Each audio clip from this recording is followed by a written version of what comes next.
ഒരു സ്ത്രീ തൻ്റെ ഭർത്താവിൻ്റെ സമ്മതമില്ലാതെ അവളെ കുടുംബക്കാരോടൊപ്പം താമസിക്കുകയാണ്.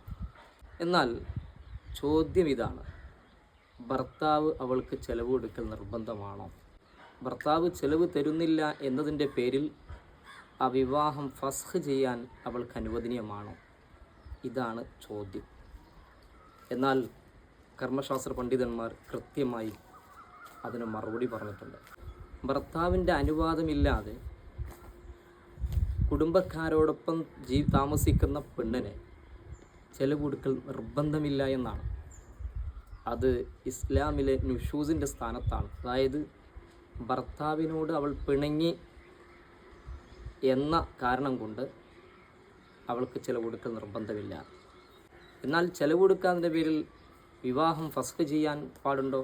അതും പാടില്ല എന്നാണ് കർമ്മശാസ്ത്ര പണ്ഡിതന്മാർ രേഖപ്പെടുത്തി വച്ചിരിക്കുന്നത്.